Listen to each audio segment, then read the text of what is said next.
And we are back again. It's definitely a beautiful Friday. We love Fridays, don't we? Yeah. We do? Okay, then let me hear you more. Do we love Fridays? Yeah. And we know you at home, you love Fridays as well. And of course, do send in your messages. Now it's time for us to have this conversation. I told you earlier that I was going to try and see if I can link Godwin with this great man of God. Now he's making so much impact in the world. He's winning souls for Christ. And I must say, I've never seen him grant an interview. So I feel so honored to have him here this afternoon to talk to us about his journey and of course about God, because I know the souls here will be won this afternoon. Yeah! You see my studio audience? Anyway, I think it's time for me to introduce to you my guest for this afternoon. This man of God has done so much, like I said. His journey is an inspirational one, and he keeps doing it. He does it differently. It's his preaching, his word is so deep, and it makes you understand God even better and draw close to him. I'm talking about the General Overseer for Keeper's House International, the one and only Reverend Francis Aubyn. Good afternoon, Rev. Good afternoon, and afternoon to your audience in studio, and also those of you who are watching on social media. I hope you are not going to try to box me so that I don't do that. You just make me mechanical. I don't do that. So I do free. You rather. You want to interview me rather? I think that would be fun. That would be nice. Very, very. Yeah. But it's good to see you. Good to see you too. And I feel very honored because, like I told you earlier, I've never chanced on any of your interviews. I don't know why you hardly grant interviews. Is there a reason? Maybe this is the right time. I like that. Yeah, everything has its time. I believe in hiding and flourishing. We started what God gave us to start, and we needed to be on ground, put our feet on the ground, build the necessary structures and foundation, and then one step at a time. And I believe that it's time now. It's working. It's time. And God, you know what God did? God brought him on changes and no other show. So we are so excited. God, thank you. Thank you for bringing us Reverend Francis. Now, Reverend Francis, let's start getting to know about your journey as a man of God. Some people say they dreamt and God called them. Some say they had an encounter, a special encounter. Some say it's out of poverty. How did yours happen? Yeah, well, I was born and bred in Cape Coast. So I'm a full fancy man. Okay. Thank God for Christ. And I come from Elmina. My mom is from Elmina. Right. And so I'm matrilineal. Okay. I schooled in Cape Coast. I went to AME Zion, primary, JSS. The school belongs to Zion. Okay. And then from there, I went to St. Augustine's College. And then read mathematics, geography. Oh, wow. German, and one more math, geog, German. There's one more. Okay. So do you speak German fluently? A little. I did it for 3 years. So. You threw it away. And with language, you have to speak it very often to master it. Then from there, I went to UCC to do economics and mathematics for my undergrad, and did my master's also in UCC in psychology, guidance, and counseling. So you have given me one of my clients this afternoon. Yes, I have. And I know you were watching and you were excited that he's definitely going to be a part of it. It's a blessing, isn't it? Yeah, now I'm pursuing my PhD in University of Ghana. Oh, wow. In migration studies, I'm in my final year of my PhD study. Nice. I believe that the call of God is for every Christian. We are called into Christ. So every Christian is called. But for the question you ask, there are two ways you can conceptualize your call. One way is that some people are called and there is a spectacular. Moses at the burning bush. Brother Saul, who eventually became Brother Paul, on his way to Damascus. These are very spectacular spiritual encounters. Right.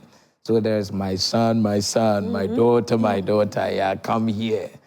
Okay. So that's a very wonderful call. But few people have that kind of call. Okay. Because every call is also supernatural, whether it's spectacular or you are born in Christ. So I don't have that spectacular call. But I know in the course of time that God called me by many things that I'll share with you today. Right. And you find out that there is a process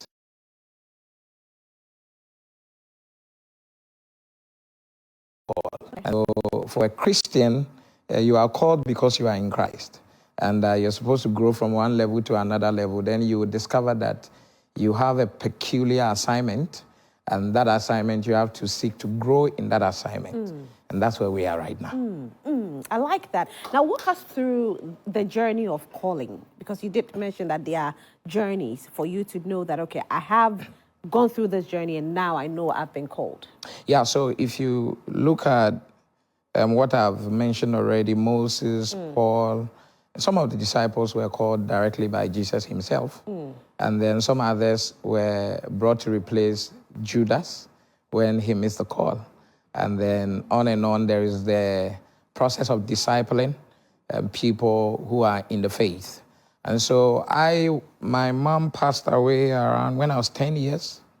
And I went to live with my dad for the first time. I'm in the midst of seven siblings. I'm the number 3, you know. And so for the first time, I was living with my dad, and then I followed my big sister to church.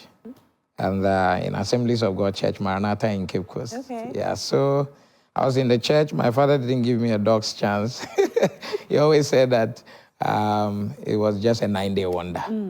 And so I remember at some point in time, he asked me to go and leave his house because I was going to church too much. I learned how to play the drums. I joined the Royal Rangers. Wow. CA. I was in church all the time, going to school and in church. Going to school. So at some point in time, I went to stay in church as well. Learned how to play drums, was in Royal Rangers, joined praise and worship team, anything I could do, sweep church and all of that. But I think that in the course of time, you grow. And so being part of Sunday school, midweek service, running errands in church, I got to know that there was an important call of God on my life. Okay. I had good pastors also, so we talk about the place of pastors and, if you like, mentors, you know, in grooming people to actualize their potential, whether it's a spiritual potential or one that you could call social. Right. You know, but there are inherent abilities in people, and then there's also the supernatural calling. And so I believe that one easy way that you discover your call, which I did, was just coming up through service. Right. So if you look into the Bible, you see patterns in the Bible. Jesus' disciples, they became disciples, then they became apostles by following him. So if you look at Joseph, who is one of the people who epitomizes Christ in the Bible, you see that he was the last born of his dad, and then his dad sent him to go and see how his brothers were faring, you know, taking care of his flock in the bush. In that process of running errands, he discovered his destiny because his brothers took him, sold him to Ishmaelite. He landed in Egypt in Potiphar's house, went to jail, eventually appeared in Potiphar's, Pharaoh's palace and became a prime minister. So that's one. So you also see the first king of Israel, who eventually is King Saul. He also was a son of a rich man. And then his father's animals got missing. So ordinarily, a servant should be sent to go and look for these animals. But his father called him, sent him to go and look for those animals, and added a servant to him. In that process of time, they couldn't find the animals, so they decided to go and see a prophet, Prophet Samuel. Prior to their arrival, Samuel said the Lord had spoken to him that a young man was going to come, and that man should be anointed as the first king of Israel. So if you see the process, you see that he was also running errands, and then he eventually got into being coronated as the first king of Israel. If you look at David was taking care of his father's flock at the backside of the wilderness. And his father sent him to go and give food to his brothers who were fighting. And then the captain of the army, when Israel was fighting the Philistines, Goliath was in the picture. He got there. He met hostility from his brothers. But he also saw an opportunity in that field where a giant came and then spoke in a way that he shouldn't have spoken to God's people and to defile the name of God. So in that process of running errands, he had an opportunity and he killed a giant. Right. That's how he got into the palace, into the service of King Saul, and then the rest is history. So you can see that the best way, or the way that many of us will work our way into ministry, is through service. Right. When you are serving, you will get to know where your strengths are and where you need to build capacity for the weaknesses you may have. And so as you serve, you get to discover. You get to discover things that ordinarily you will not know if you were not in service. That's why apprenticeship leads to leadership. And if you have an opportunity to do internship, you are giving yourself a very good capital to climb the ladder of life. That's nice. Now let's talk about, I know you lived in Nigeria a bit. What took you to Nigeria? I didn't necessarily live in Nigeria. I used to go and preach there a lot. Okay. And I guess preaching there a lot of people, even the Nigerians think I'm a Nigerian. Yeah. They gave me a lot of Igbo names.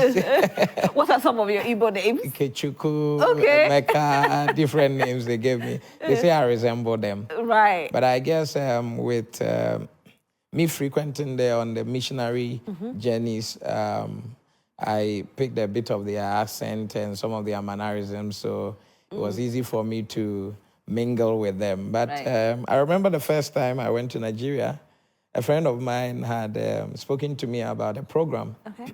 The program was for 14 days. 70 prophets were invited. 70? 70. Wow. And apparently I was one of them. Okay. From different countries in Africa. And it was for 14 days. So in the morning, there were supposed to be 7 men of God preaching in the morning and in the evening. That's 10 for the first day. So by the first 7 days, 70 of us, were supposed to have preached. And then the host at the time, on hindsight, was making his selection of the people he wanted to push to the second week. Yeah. That is our PG of the program. So when I got there with my friend who had preached for the host before in Port Harcourt at the Civic Center, my friend had preached for the host before. He was benched. Okay. Oh, wow. Yes. And myself, who was The guest. the guest, but I was an associate, I was also benched. Okay. So I was in the program, and for 1 week, I was not given any opportunity to preach. So I decided to enjoy the program and go into fasting. Now, my pastor had sent me with a small document to give to his friend pastor in Port Harcourt. So mysteriously, the hotel I lodged in, when the person who came to pick me to the pastor's house came, it was just about 5-10 minutes drive from the hotel. Okay. So I went to deliver the item. And this is a pastor, whenever he came to Ghana to preach for my pastor, he's also a Ghanaian, but he lived there for so many years. Right. So I used to wash his car, take care of his kids, and all of that. But he was in crisis, so he didn't recognize me. Okay. So he was being very technical with me, and then I spoke our dialect because he's also from Elmina. Right. And then he said, "Oh, okay, you are my friend's son," that he said. So he asked me, "How is the program going?" I said, "Oh, everything is fine," but it was not fine, Because you had been benched. Yeah, I've been benched. I didn't know what I was doing. I was just fasting. So I said, everything is fine, everything is going well. Then he said, well, so he started speaking to me in our dialect that his associate pastor had broken away his church. So 75% of them had followed the associate pastor. Wow. And this is a big ministry. And so he was very traumatized. And that's why he couldn't look in my direction. Then he asked me if I had time. He had never seen me preach before. I've always run the boy errands, if I had time that I could share with them for 3 days. So at that point, literally you say that fufu has landed in soup, isn't it? So I said, no, I have time. I have all the time in the world. Yeah, and then we started the program. Okay. So when we started the program, the first day God moved mightily. Wow. We had about half of the church coming back. Wow. And then by the time we got to the Sunday, even the pastor who broke away came to church. Yes. Wow, And, this is God. That was the foundation of the breakthrough that I began to have in Nigeria. So because from there, he was a very big and influential man of God. He started introducing me to a lot of his friends, coupled with the fact that about that time in 2006, 2007, a lot of Ghanaian prophets who were ministering in Nigeria had gotten for themselves a particular tag that was very negative. And so if you were a prophet from Ghana, they looked at you with another eye. And so looking at the way I balanced the scriptures and the spirit, and then also had a local church foundation, I mean, with their mess as well, it created a platform for me to really move in the direction that God made me to move. So I think the frequency even became higher when I started ministering for the lady that hosts churches. Okay. Because then it became a different ball game because it was like going everywhere. Everyone wanted me to speak for them. And so I used to have a very tight itinerary ministry until, God spoke to me to start a keeper's house, and I decided to tone down. So we'll talk about that one too. That is my next question, though. I really want to know how you started Keeper's House. Yeah, Keeper's House. I used to be in Cape Coast. Victory Bible Church is my last church prior to starting the Keeper's House. So greetings to Bishop Takia Boy and Mama Dora and all our bishops.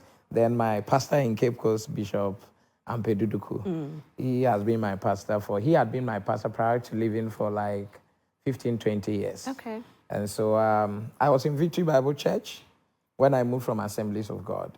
My Assemblies pastor went to hand me over to my Victory Bible Church pastor. Okay. Yes. Why the handover? Because I was staying with my pastor in Victory. I was not attending Victory, I was attending Assemblies. Oh, okay. Okay. And at some point in time, I needed to be in Victory. Yeah. So I spoke to him. Okay. And Assemblies, we did some very great things there. And then the new pastor who came, after working with him for a while, he felt that it was now time for me to be released to serve where I should serve. Okay. So he took me to my pastor. pastor. That's a true man of God there. Yes. Because mostly we don't hear things like this. Yeah, it's also dependent on how the followers behave. Yeah. Because there's a release procedure and then there's also a way to follow. If you don't follow well, then it's going to make the whole situation very muffy. Right. And so, of course, I was already staying with Bishop Ampeduduku in Cape Coast. And then eventually I became the International Youth Director of Victory Bible Church. Okay. When somewhere around... If you're clapping, clap it. It's like I want to clap, I don't want to clap. Yeah, somewhere around 2005. So that means that all the youth ministries, home and abroad, I was the one spearheading everything. So I started campus ministries. There were a few there, but I started a lot more in Kevas, in Tech. Then I was doing youth camps, gathering the youth from the local churches. And so some of my youth are Honorable Fojo, Intim Fojo, Dr. Nisos, Takia Boy. So the current generation of pastors. Like this. So this is Family Sanctuary. So this is Cape Coast, my Victory Bible Church branch. I love the place so much. You used to have hair? No, the hair is gone. There's a little left there for Manchester United.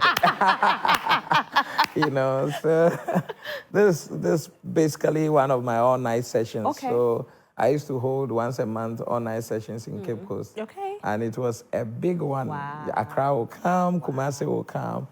And so we're doing the youth ministry, doing camps. And then I was assisting my pastor there. So I used to have an office here in Accra at the head office. But I made Cape Coast my base. Okay. And so I used to shuttle between Accra and Cape Coast until somewhere 2020. I was in a place called Mobley in Manchester, and I was waiting upon the Lord. And the Lord spoke to me to start a new work. Okay. So, some people have a desire to start a church. I didn't have that desire. It was never part of my vision. So I started playing hanky-panky with God for 5 years. Wow. And so God will pass here, I'll pass here, and all of that for 5 years. So, and I used to throw a lot of fleeces. You know a fleece? You know what's that? Yeah, when a guy proposes to you and you tell the guy that, you tell God that if he comes today wearing a yellow shirt, then he's the one. Wow. That's called a fleece. So that's what you're telling God? I want to see the sign before I know we it's were you. building this building in Cape Coast. Okay. So I'll tell God, if you give me $100,000 or $50,000, because we are building, I can't leave my pastor. If you give me that money, I will step out. Oh, less than 1 week, the money will come. Someone will send me money from Nigeria. Oh, God told me to give you that. I'll go and give it to my pastor, and I'll still be on ground. Stubborn. Wow. So how did God finally arrest you? Eventually, another trip to UK, I was in Taunton Heath, in a pastor's house. I was fasting for 100 days. On the day that I was breaking the fast, how many days? 100. If we're a pastor, it's not a big deal. Just 100. Wow. You should try it. You'll be healthy. Yes. Okay, I'll try it. Rosie. Very fast, I'll try it. In fact, you are going to do it. And all of you will do it. You should do it in your lifetime. So on the day that I was ending my fast, I wanted to buy something from the city center. So the house is just opposite the Taunton Heath Library. The bus stops in front of it. And I was about entering the bus when the bus left. And I could hear clearly, like the voice of a man, if you don't go now, my presence will leave you. Wow. So I changed my ticket. I changed my ticket the next day to Accra, and I came straight to see the bishop, the wife. We're having a bi-monthly pastors meeting. I went to speak to them about my encounters and what the Lord wanted to do with me. Thankfully, the Lord has spoken to the bishop already about releasing me after a certain time. And so he was in discussion with my pastor over my head, and I was not aware. So I prayed a lot into it, and then the Apostolic Council also prayed a lot into it, and then eventually released me with a nice ceremony of release from Cape Coast, and Bishop Taki asked me to come to Accra. That come to Accra was also what God had told me to come to Accra. So I came to Accra with a backpack. Yeah. And you started keepers. And I started keepers. I started by patching some of my friends. Wow. And you started with how many members? No, I came alone, so you started alone? Yeah, I started alone. And now how many alone. members do you have? Oh, now we have 10 branches. Wow. That's amazing. Yeah, we have 10 branches. We have one in Finland. That's our oldest branch. Finland? Yeah, it's about 6-7 years. And our church is 9 years. It was 9 years this August. Oh, wow. Congratulations. Yeah. Congratulations. I think I have to bring you back for us to talk about the challenges in ministry, because we hear it, but we hardly hear the nitty-gritty of it. Yeah. So I'll bring you back for that conversation. But then you also have, Keepers Music Group as well. And you started, and it's doing so well. Yeah, it's beautiful. It's beautiful. Yeah. I found a gap. It's not necessarily because I have penchant for music, but I found a gap.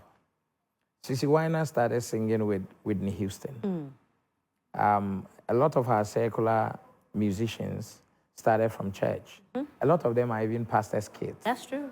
But they didn't have a platform, because most of the times when pastors have given platform, some people have broken their heart. And a lot of good people too have not had platforms.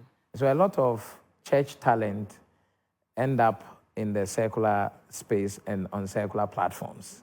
Coupled with the fact that maybe prior to now, if someone produced music for someone, we hear the stories of if it's a lady and the artist is a lady and the producer or the manager is a man, all the matter that was going on. Yeah, so you go through a lot of wahala. Yeah. Before you could get one single out or an album out, and then you become indebted to people who choke you till possibly you die. Yeah. So when we started church, it was part of our culture to define our music culture and then build people systematically to the level where they will become a blessing to the church and also can fulfill their ministry outside the church. So that gap is what Keepers Music have sought to, fill, for God's children. That's lovely. And you have an event coming up as well. You've been doing it annually. How many years have you been holding this particular event? So this will be the 8th year. 8th year for this event? Yep. Wow. It's called the Takeoff. The Takeoff. I saw the billboard in town yesterday. Let's talk about it. What are we to expect this year? So the Takeoff is, anytime we are doing Takeoff, it means we are marking our birthday as a church. But really, we don't celebrate anniversary yet. Okay. So we commemorate that with our ministers' conference. We do a ministry conference. Okay. And last year, we did something, the previous year and all of that. So this year, we are doing fervent ministry. Okay. So it's a conference for pastors. It's a conference for church workers. Very serious Christians, because like one of the adverts said, here, find some better tools, pray for me, baby. We need to learn. Okay. We need to learn how to be fruitful, because you can have a lot of activity in church and it doesn't culminate into productivity. And you could also be in church for a long time and you are not very useful to the Lord. Okay. And once you are in church and you don't go through a certain training, it also begins to affect you in your corporate lifestyle. Yeah. And so church training becomes the foundation for building a successful career life for Christians. And so what this conference seeks to do is to build capacity for us on how to be fervent in whatever God has called us to do. But of course, because ministry is serving God by serving humanity, you will learn that skill of serving, how to improve your life, add value to your life, and even improve your service to other people. Okay. And I believe that a lot of people plateau also in ministry the longer they stay in church. And then they lose themselves. So from time to time, we need such a conference to fire us up. That's like so you should come and pass. I'll pass through. So when is it starting? Yeah, it's on the 4th, coming Wednesday. Okay. The 4th, we are going to have morning sessions and evening sessions, 4th to the 8th. Okay. And in the morning sessions, we're going to try to have relationship seminar. Okay. So for singles, I'm going to, together with other facilitators, try to talk about how to marry early. Okay. Because there are a lot of benefits in marrying earlier, and the boldness to do that. and then for the married, it's going to be like a refresher course. Okay. And one of our targets is going to try to break the formality that exists between couples, because a lot of couples are mechanical. So you are married, but it's not very fluid. So, and you don't have the... Okay. So on the 4th to the 8th, you have to be there. It's happening at Keeper's house, Medina, right? Yeah. Okay. So morning session is at... It's 9 a.m. 9 a.m. And the evening session is 6:30 p.m. 6:30 p.m. You all have to be there. I know Shola is on standby to read some messages. We have messages. She is, obviously. So we have a number of comments, and we're going to take... So we have comments from the last conversation. Let's take Reverend Francis' Yes, own. And then... so let's do Reverend's own first, please. and then we can do the rest. This one says, "That's my pastor!" The person is screaming. This one says, "We love you, Daddy. We are blessed." Crowd. Fire emojis everywhere. It said heat. They can feel the heat from home. This one says, "There are more changes. Really teaches a lot. Teaches us a lot." This is Mami from Kumasi. This one says, "Reverend Aubyn, please, I suffer with homosexuality. I'm a girl who loves girls. Please, what do I do?" This one says, "Is it easy blending ministry with school? You're doing amazing." Betty from Medina is the one asking that. This one says, 9 years and 10 branches is very commendable. Yeah. More win for people of God. Lou from Dome is the one saying that. This one says, "Reverend, I want to know if Christians can sing secular music." Daniel from Nungwa is the one asking that. This one says, "Roselyn, thank you for this conversation. I just started my ministry and it hasn't been easy. Thank you for inspiring me, Reverend Aubyn." This is Pastor Moses from Tamale. And this one says, "Please, is the concert ticketed and how can we get it? # changes." This one says that Hi, my name is Matthias Jr., watching you live from Spintex branch. I'm super excited and proud to be a member of this great communion. I joined the church as a mere bass guitarist, and by God's grace and the leadings of our General Overseer, Reverend Francis Aubyn, and my own branch pastor, Reverend Ebenezer Hamilton, who is also the Senior Associate of the Commission, I am serving so well in the ministry. Just to mention a few of the testimonies, I had the opportunity to go back to school after giving up on education. Live long, Reverend Francis Aubyn. So obviously, people are watching from home, and I mean, Papa has touched a lot of people. So. Yeah, he has. And we'll bring Reverend Francis back and have another conversation with him. I wish I had all day with him, because I know that we could do this all day, but unfortunately time will not permit us. So it's happening on the 4th. On the 4th of September. All the way to the 8th of 8th September. of September. Right. You know, I'm going to be speaking with Bishop Ediadi. Okay. Oh, wow. That's nice. From Lighthouse. Okay. And then my wife, who is my co-pastor, Reverend Aubyn. Okay. Joe Metal will be there. Okay. Emoji will be there. Okay. Cici Bedu will be there. Okay. Flora will be there. Okay. Tanzi will be there. Wow. And Nate will be there. Oh, my goodness. It will be a beautiful program. Yeah. You need to come and experience the Keepers music, you know. The Keepers music, they're a group of beautiful people who are really anointed. And if your spirit is down, that will be the place for you to be. You see atmosphere that you can never imagine in your life. So on that note, we'll all be there from the 4th to the 8th. There's morning session and there's evening session. Make sure you're there. Guys, you're going to be there, right? Yeah. All right, so on that note, we'll take a quick break. And don't forget that we have another person coming in the building. So we're going to be putting on our dance stations. A very big thank you to you, Reverend Francis Aubyn, for making time for us this afternoon. We are very grateful. Thank you. And you stay with us. We'll be right back. It's that time of the year when the saints gather for the outpouring of the Holy Spirit and to bask in the glory of our Savior Jesus Christ. It's Takeoff 2024. Mark your calendars from the 4th to the 8th September 2024 at the Keepers House Chapel International Testimony Arena, Medina Estate, Accra, Ghana. Takeoff 2024. The theme for this year, Fervent Ministry. Speakers, the Reverend Francis Aubyn, co-pastor, Reverend Yakoba Aubyn, and Bishop Ediadi. Sessions, morning 9 a.m., evening 6 p.m. Ministering alongside the Keepers Music, Flora, Tansy, Nady, Joe Metal, MOG Music, and Cici Bedu. We are about to take flight. Takeoff 2024. Be there.